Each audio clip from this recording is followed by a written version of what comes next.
You can't complain about one side of the money without complaining about the entire house. And it's going to take some time for all of that to equalize, and we're in that window now. After years of coaches and administrators getting rich off college athletes, student athletes now have a chance to get a piece of that pie. Since 2021, the NCAA has allowed athletes to benefit from their name, image, and likeness. News Channel 5's Steve Lehman gives us now an in-depth look at the implementation and impact of the new NIL rules. This is part 2 of our 7-part Paid to Play series. And we get to see tonight the true value of a student athlete. For more than 50 years, scholarship student athletes have received tuition, room, and board. Their benefits expanded over the years to include medical care, academic support, and access to world-class trainers and facilities. The value of the experience, which is beyond just the scholarship. It's the travel, it's the health benefits, it's the access to all of the resources. And if we were to actually put a dollar amount on that, it would be incredible. The academic cost alone of the average Division I scholarship is worth more than $14,700 per year. For fully funded sports like football or basketball, the cost jumps to more than $37,000 per year. But as NCAA revenue soared to more than $13 billion by 2016, many began to believe that the student-athlete scholarship model was no longer enough.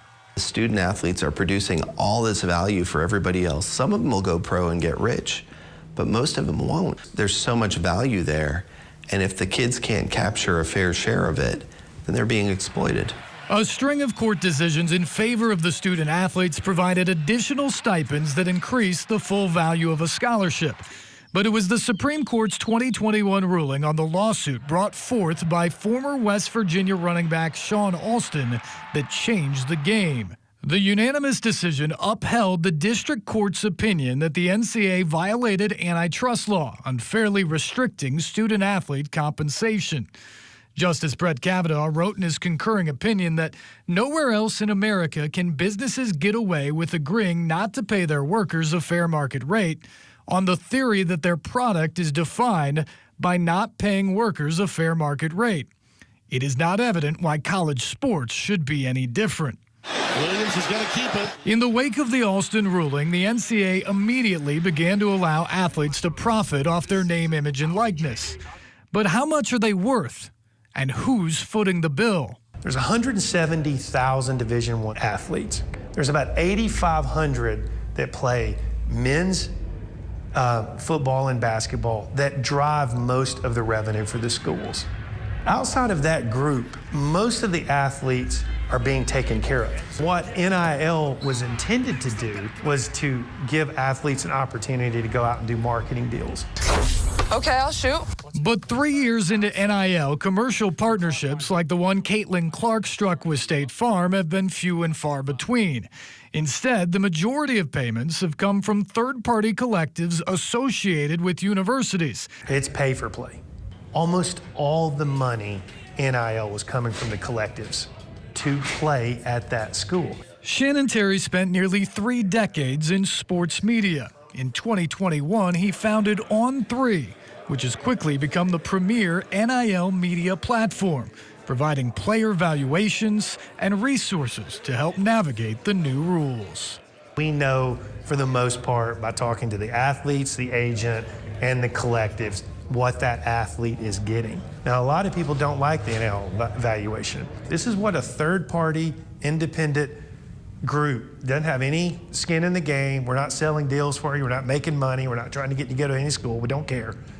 This is what we say you're worth. The On3 models helped hundreds of athletes negotiate deals in what has become an increasingly lucrative marketplace, with star quarterbacks making $2 million per year and basketball players getting million-dollar deals. But the money isn't just going to proven college players. USC quarterback commit Juju Lewis has already inked multiple endorsement deals and holds a $1 million NIL valuation as he enters his senior year of high school. Not many 16-year-old kids go buy their first car and buy their dad a car and stuff like that. It's just a blessing. We're providing for our families now. Not many high school guys go to college knowing they're about to make 7 figures. Like Lewis, Brentwood Academy star George McIntyre's a 5-star recruit who gave his commitment to Tennessee. It got a little crazy. I had schools I'd never visited before. I had boosters calling me saying, I can write a lot of numbers on this check. And I'm like, well, I haven't even been down to see it. I'm committing next week, so I'm sorry. I'm going to have to pass on the offer. But the money isn't there for everyone.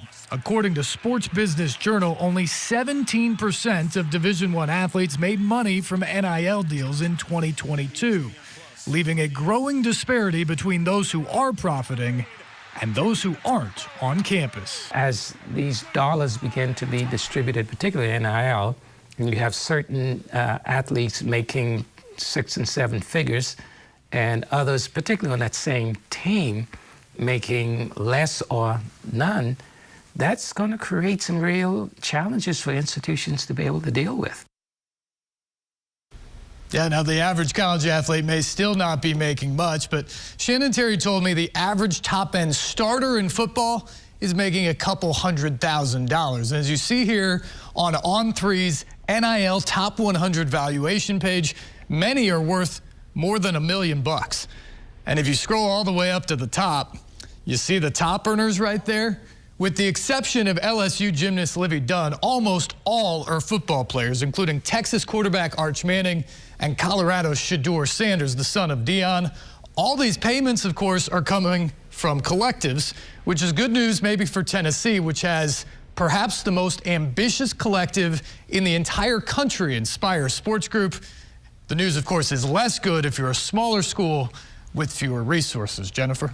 Wow, Steve, this is fascinating and so eye-opening. And, you know, it was all about college facilities and the coaches, but it really seems like through these NIL deals that the conversation has turned more to, you know, the arms race of these NIL agreements. Yeah, it's really buying talent, too. And when you throw in the fact that the transfer portal is a very real fact and that these athletes can now move freely from school to school really at any time and as many times as they want throughout the course of their career, it's become the Wild West of bidding wars for top-end talent.